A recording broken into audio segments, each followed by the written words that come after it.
Okay, so excited. I get to welcome William Shewelt. So William is also known as Brody in our home. Our boys know you as Brody from the Power Rangers. So I kept telling Wyatt I was going to interview William, and he's like, Mom, his name is Brody.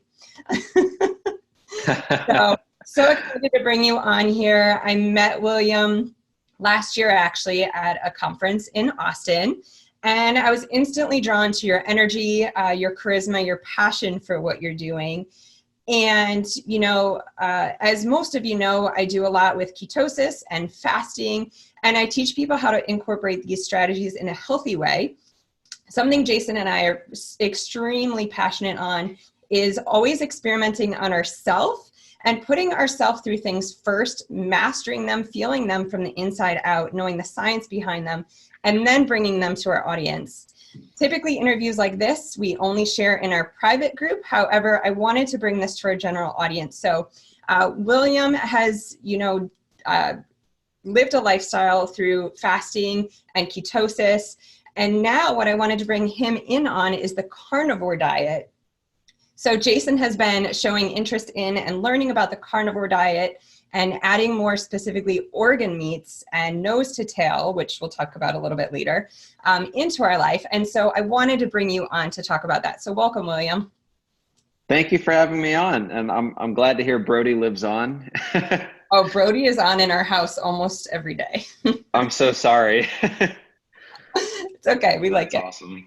Okay, so I'm basically going to ask you questions about the carnivore diet since you've lived it for a couple years. And then we'll kind of talk about the difference between ketosis and fasting and then how people can start to incorporate this. So let's just start with, what is carnivore diet? So the carnivore diet, loosely defined, is an animal-based diet. It's got its roots in some ancestral ways of eating, and some cultures have done carnivore-style diets in the past. But really, people do it in different ways. There is like the steak and water diet, where it's just very, very, plain and simple. It's red meat, water, salt. It's very, very simple. And that's what a lot of people did, I would say, before this whole carnivore explosion happened with Dr. Sean Baker going on Joe Rogan and people learn more about it.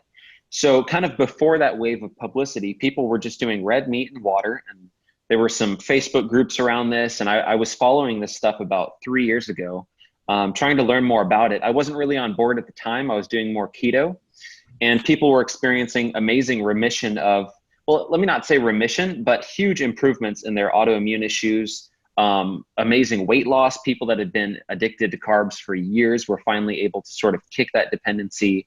And the simplicity of the diet was part of it. The removal of a lot of these anti-nutrients was part of it. And the satiety of it, there's just a lot of great factors that kind of play in all at once with this. So that was one way of doing it. And then as we continued to learn more about it, people started bringing in more different animal products, some more seafood, some occasional dairy, things like that. And then more recently, there's been an explosion in interest around this nose to tail style of eating, which is essentially trying to incorporate more of a, using more of the animal. So how can we incorporate more organ meats? How can we have a good calcium source? Perhaps if we would have been utilizing meats with the bone on and things like that. So how can we include the full spectrum of nutrients that we can receive from an animal?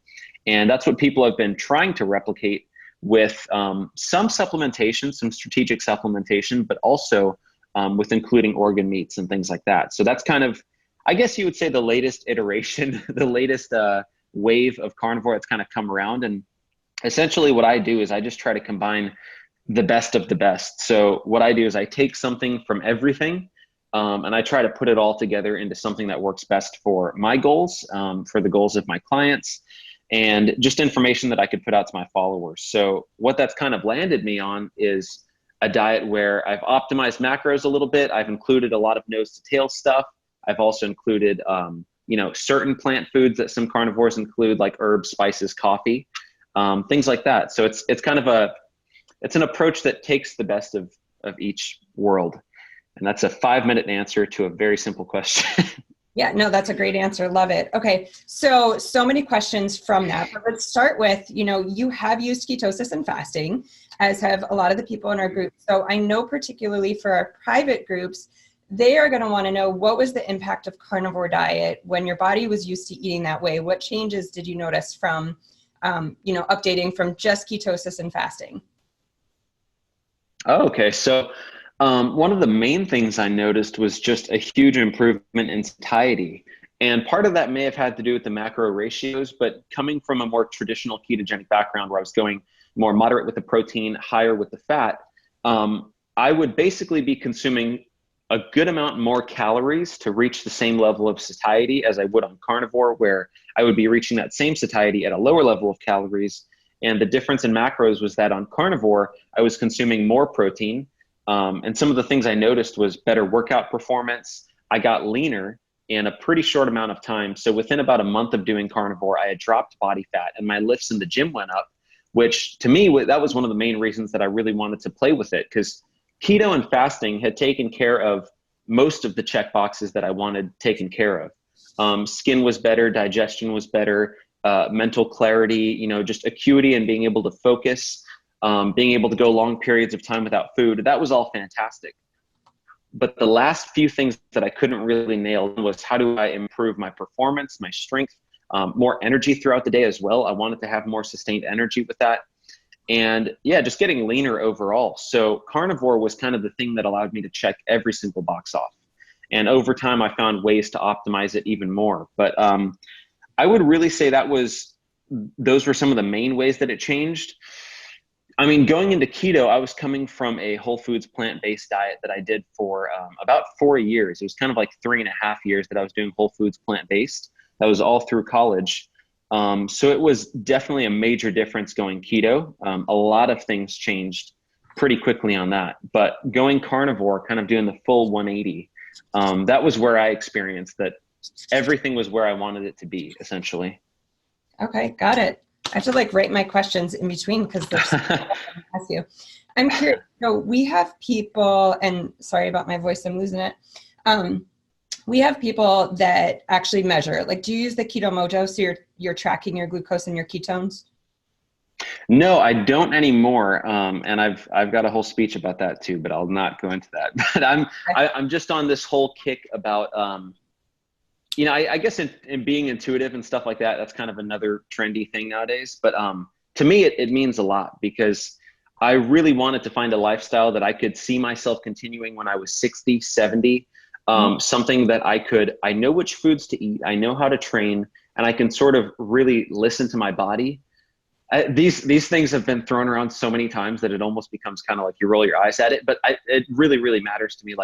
I wanted to be able to intuitively do these things, to know how to get leaner without tracking anything, to know why my mental performance was off, if it had to do with foods or anything like that. So yeah, that's pretty much why I don't track anymore. I think it's tremendously valuable for so many people when you're starting out, if you have a certain condition that you're taking care of, or if you're really closely monitoring things. But it doesn't suit my current goals. Yeah, I totally respect that. I definitely respect that. I think it's really good to be in tune with your body. So I'll be curious as Jason dives into this.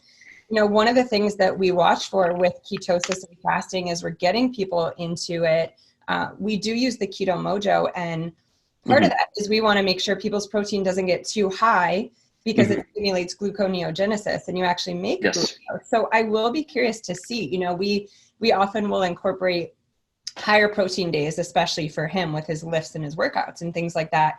And that'll be almost like his feast day. And I know this is a lot of info for my general group, but my private coaching groups, they understand what I mean. So it'll be interesting to see, I wonder if the high protein will throw him out. But I totally respect wanting to, I think knowing what your body's doing intuitively without all these techie gadgets is really important as well. Yeah, I think there's definitely a place for both approaches, and perhaps one has to come before the other. I think it's a really, really good thing to track early on. And one of the things that I noticed when I was tracking was that my ketones did go down. So I was still in ketosis, but it was a lower level of ketosis. So I would be at 0.5 some days, up to 1.0. But I wasn't reaching those really high levels that I would get when I was incorporating a lot more grass-fed butter and MCT oils and things like that. So I definitely noticed that changed. But as part of that, I noticed my mental clarity was still there as long as I was consuming enough energy throughout the day, so enough fat from the foods that I was eating. And then I also noticed I was getting leaner. So I never questioned it. I was just really happy with it. Yeah. But that's kind of one of the things that I noticed with that. Well, and I think diet variation is important too.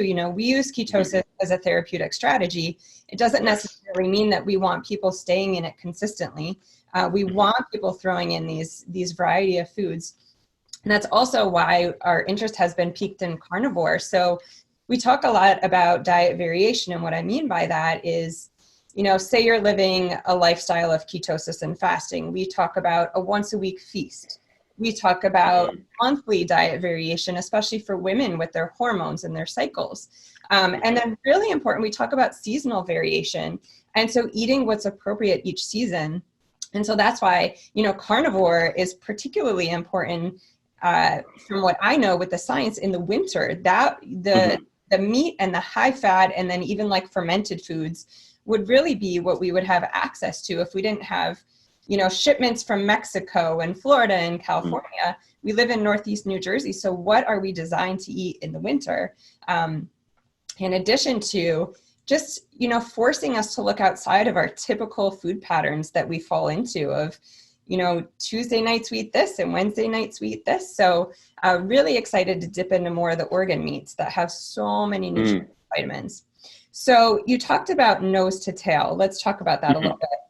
So what, again, does that mean and how do you incorporate nose to tail? Yeah, so nose to tail is basically just a term that we use to describe if we were eating ancestrally. Let's say you hunt an animal. Most tribes, most indigenous societies would make use of as much of that animal as possible. Nothing would really go to waste. So they would be making use of not just muscle meat, but there would be a lot of collagenous bits. So they'd be getting a lot of collagen. They would be making use of the brain for fat. They would be consuming the heart. They would be consuming the liver, pretty much the full animal, making broths out of the bones, things like that. So when you think about it in that context, and let's say you're claiming that you're a carnivore, well, perhaps if you really want to source all of your nutrients from animals, why not get a full spectrum? Why not use all the different parts of the animal? Now, in our society, 99.99% of people are not going to use all the different parts of the animal. And so some of the ways that you can replicate that would be incorporating things like grass-fed beef liver, which is extremely nutrient dense. You can incorporate things like eggs and egg yolks. So that kind of helps incorporate some of those fat soluble nutrients. You can find a good calcium source. So if you're able to tolerate things like grass-fed, raw, or fermented dairy, that's another great calcium source that you can include. You can include things like bone broth. Some people do whole bone calcium. Even though I'm getting some collagen from like New York strip steaks and things like that, or if I'm eating like a whole chicken, I still like to include collagen hydrolysate in my diet. And some of the thinking around that is that, with just eating muscle meat, you can get a really high methionine amount in the diet. And getting some of the collagen in can balance out some of those amino acids so that you're not having this overly inflammatory diet. These things are still being discussed by a lot of different people, and we're not exactly sure because there are a ton of carnivores that are like thriving on just a red meat water approach. So we don't really know what's completely necessary and what's not, but I always take like a better safe than sorry approach. So I like to include these things. Yeah, I love that. I love too, you're big on the quality of the food, which I think is so important. So I want to talk about a couple things, and then let's dive into like a day of life of what the food looks like, and then maybe, supplements and things that can support the lifestyle to make it easy. But a couple things, like you said, there's some ambiguity here, and people are still kind of figuring out the healthiest way to do this. And I think something that's important to say is that, the science and what we used to think about saturated fats and cholesterol has dramatically changed. And so there's at least that part. The science is showing we missed the boat on that one. That was wrong. And that those are no longer as indicative of coronary disease and heart disease that we once thought. And the research is more pointing to the higher carb, the higher sugar, inflammation in our body. And so those things become really important. And then two things I want to touch on. You talked about the liver. And when I talk to people about liver, one of the main questions I get is, well, isn't that our detox organ? So why would I want to eat it? And what I tell people, and I wonder if you have thoughts on this as well, is if you have a sick animal and they are, you know, in these huge flocks of other animals and they're not eating the way that they're intended, they're not pasture raised, their liver is going to be very toxic. Absolutely right. Mm-hmm. But the idea on these, you know, this way of living is to have grass-fed, pasture-raised sources. And so when an animal is eating and living the way it's supposed to be, their liver, yes, is their filter, but whatever comes in goes out, and there's so many essential vitamins in that organ that it becomes super healthy. I totally agree with that. That's one of the things that people should consider. If you are sourcing the majority of your nutrients from one source, you know, essentially, which is animals, you would definitely want to choose the highest quality animals, because if the animals aren't eating what they're supposed to be eating, you're not really going to be getting the most nutritious food possible. One of the things I do with liver is I like to go with calf liver. And I forget the article that I read this on, but the idea was that basically calves don't have as much time to accumulate some of the toxins from the feed and from the lifestyle. So calf liver can sometimes be a little bit more nutritious, or it can kind of not have some of those things that, let's say, a grain-fed, you know, beef liver would have. So that's one of the things that I like to do. I like to go with calf liver. But yeah, I completely agree with that. And the other thing that we kind of always talk about is source the best quality foods that you're able to afford. So a lot of the people that I work with that do this diet, let's say they're not able to afford grass-fed steaks, but they can do grass-fed ground beef and they can do pasture-raised eggs. So it's always kind of trying to make the best decisions you can. And wild-caught, let's say Alaskan seafood and things like that, I think that's a must. I think you shouldn't even mess with any sort of Pacific or, you know, any sort of high mercurial seafood. So some of the things are kind of non-negotiable. But I think once you start to get up to like red meat, I totally understand that people have budget concerns. So we try to do like just the best we can with that. Love it. Really good way to just meet people where they are, right? Couple steps, Yeah. just get you cleaner. And I love the, you know, there's a few things non-negotiable. All right. So let's talk about a day in the life. You've got some great videos on your YouTube channel. And so I'm definitely going to give that resource to people, but either a day in the life of what you eat, or I saw a great video, your 5 favorite foods on Carnivore. Yeah, that was fun. Whichever one you feel is best. Yeah. Okay. So I'll tell people what a day in the life looks like, because sometimes just illustrating that makes it a lot clearer how to implement this. So here is honestly what I eat in a day, and I'll kind of explain all of this. So currently, one of the things I'm doing, I'll preface this, currently one of the things I'm doing is I'm on this bulk. And I found it difficult to bulk on carnivore because it's so satiating, which some people would be like, oh, you know, what a terrible problem to have. But it's extremely satiating, so it can be tough to bulk on carnivore. So I've incorporated 2 foods that I wouldn't usually, sweet potatoes and whey protein isolate. And those are sort of bringing in a little bit of extra protein and carbs to fill out muscle glycogen and for performance. So I wake up in the morning, I'll have a cup of coffee, I'll do a little bit of fasting. Pre-workout, I will do the protein. I'll do a protein shake that has 1 scoop of whey protein isolate. I like to go with the highest quality I can find. I will do a scoop of collagen hydrolysate to get in some of that collagen. And then I will do 6 raw pasture-raised egg yolks in there and a little bit of pink salt. And then I'll also have 2 to 3 of these really tiny sweet potatoes. So I'll have that little meal before I work out. I go work out, boom, that's done. After I work out, I'll pretty much continue fasting. I'll drink water for the rest of the day. Sometimes I'll do things like bone broth. Sometimes I'll occasionally have tea. But that's just telling you guys what I honestly do. So I'll have those things throughout the day.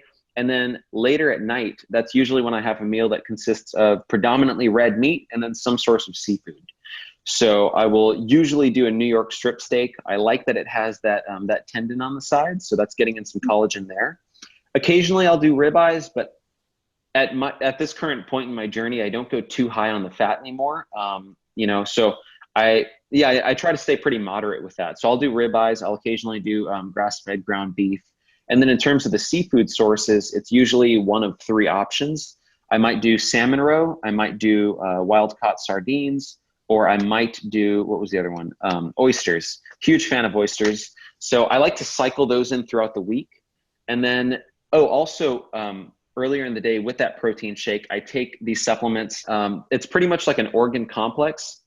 So it's got desiccated liver, heart, thyroid, adrenals, things like that. So I'll take like six of those capsules, which amounts to about 1 ounce of like total organs. Because I know I'm not going to eat any of the other ones. I have liver usually a couple times a week, but I know I'm not going to eat heart and thyroid and stuff like that. I'm just being honest with myself. So I'll have that just as like an insurance policy to make sure I'm getting something in. But yeah, so dinner is just, I'll do a good, 2 New York steaks. So I'm getting in about 2 pounds of red meat a day. And that's on top of the seafood, the protein shake, and then those sweet potatoes.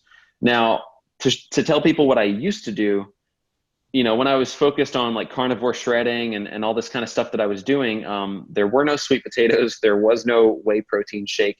It was basically red meat, eggs, fish, and liver. It was like those 4 constantly. I would fast until I'm hungry, 1 to 2 cups of black coffee in the morning.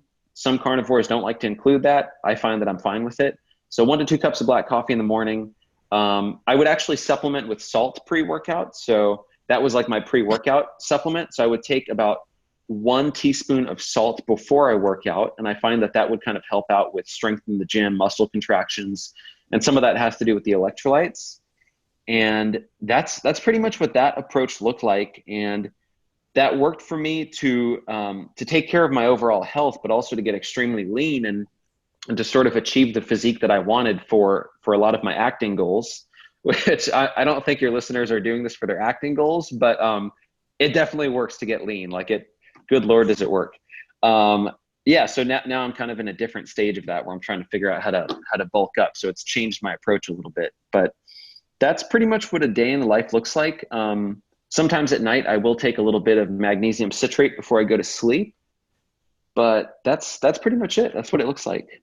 Great. Yeah. I mean, everybody, I think what's really important to say is doing it the healthy way is very important. At the same time, we all want to look good, right? So I think it's powerful to know that it's really effective at helping lean out. Now, in hearing the things you talked about, Jason and I have just started to incorporate some of Brian's ancestral supplements. He's awesome. We love the product. So we didn't want to change anything else. We just wanted to start, taking these, and we've been taking them for about 2 weeks and have definitely noticed a difference. So yeah, I love the organ complexes. They're the company that we use and love. And so that's a great way for people to start to incorporate these organs that maybe are a little bit overwhelmed with, like you said, eating heart or thyroid or liver to get those really, really dense nutrients. And then I do have to ask, those foods sound delicious and it also sounds restrictive. So how do you make this sustainable? Not get bored of the same old food? Oh, so there's different ways to do that. For one, it's changing things up. So I always recommend to people incorporate as much variety as you can, depending on what your goals are and where you're at. So like in this book that I'm about to plug in about 10 minutes here, in this Carnivore Cooking for Cool Dudes book, we include not just nose to tail recipes, but we include recipes where you can throw cheese in there. So let's say it's burger patties with cheese on top. We'll incorporate things that involve sour cream sometimes. Some people like to incorporate things like Greek yogurt or hard cheeses, so some fermented dairy in there. There's that. And then also a lot of people that do a carnivore style diet also include certain, I guess you could call them like sauces and herbs and spices that are usually very low in carb count, but it's plant-based, quite honestly. But I think it's better to do the best you can. So one of the things that I would do when I got just sick of eating ground beef was I would incorporate things like Primal Kitchen steak sauce, which is ridiculously good. And it's pretty much vinegar based and it's got a little bit of tomato in there. And it's about, I forget how many grams of carbs, but it's pretty low. So I would incorporate things like that just to switch it up. Obviously, salting your foods helps out a lot. But yeah, one of the honest things is it's really good food and it's tough to get tired of. Like when you're fasting and you're training and it's 6 or 7 p.m. and you're cooking steak, you're not really craving anything else. It sounds great, like having a steak at night sounds great. But it is like an incremental thing. So some people, when they start it, they go all out and they experience all these great benefits. And then they feel like, okay, now that I've done that, like I can't really sustain this because I'm bored of it. So I always recommend people, rather than just jumping off the bandwagon and saying carnivore was unsustainable, like just see what you can include. Maybe you actually do fine with low sugar fruit, or maybe you can include some occasional tubers, or maybe you can include some raw milk, or maybe you can include some dairy or some things like that. See what you are able to incorporate. Like with what I'm doing now, there's a huge variety in the different foods. Having a protein shake and having sweet potatoes and things like that, like I found what I can include. But for me, carnivore is still my base diet. Like that's still my foundation. But I allow myself to include things on top of that to sustain that foundation. If it was all or nothing for me, then I would have jumped off the diet a long time ago, because I would have said, like, I cannot have, another pound of ground beef. I'm sick of it. Mm-hmm. So I've just found little ways to make it work for me. Awesome. Love it. All right. Well, let's grab your book. Let's plug your book. It looks amazing. That's Jason's Hanukkah Christmas present. So oh, that's awesome. Have it with you so you can show the cover. Otherwise, I'll I think I've got a copy here handy. Isn't that convenient? So Carnivore Cooking for Cool Dudes with myself, Mr. Brad Kearns, who super, super cool to be able to work with Brad Kearns on this, because I've been listening to him for quite a while. I was reading like Mark Sisson stuff and the Primal Blueprint stuff when I was like 15, 16. And I'm 24 now. So it's like I kind of grew up, reading stuff about these guys and listening to his podcasts and his rapping, which is actually hilarious. So I knew of Brad Kearns for a while. So it's definitely awesome to work with him. And Brian McAndrew, who is a member of the Primal Kitchen and Primal Blueprint team. So yeah, we got 97 recipes in here. We include a lot of nose to tail style carnivore. We include what we call like a lazy carnivore or keto carnivore, where you throw in some things like bacon and cheese and different options like that. We include, some very, very strict options, different ways to prepare steaks, different ways to prepare all these different options. So it was pretty much us combining our heads and including all the recipes that we actually use. And then we also have a lot of stuff, pretty much information in there about how to drop body fat on carnivore, how to build muscle and improve performance on carnivore, some tips if you're dealing with autoimmunity, some things that you might want to try in regards to carnivore. So pretty much touching on all of those. And we've also got some great sections in there by Dr. Saladino, by the Godfather himself, Mark Sisson, and a few other awesome, awesome folks in there. So yeah, it's a pretty solid book. I enjoy this. And I have one that says Mama Sheweldt's Carnivore Buffet, which is the first time I started doing this and I went to my hometown. I told my mom I'm doing this like all meat diet, and she didn't even question it. She's like, say no more. And she came back and she had beef, chicken, shrimp, like liver. She took care of it. So I included that recipe in there as well. Love it. Gotta love the moms. Awesome. Yeah.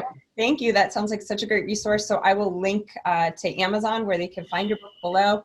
And I will also link to your YouTube channel. I love your videos. They're nice and short. They're inspirational sometimes. I love your stuff on that. And then just some really good day in the life of with carnivore. So thank you so much for your time, William. I'm definitely excited to experiment with this a bit and bring it to our audience. So thank you so much.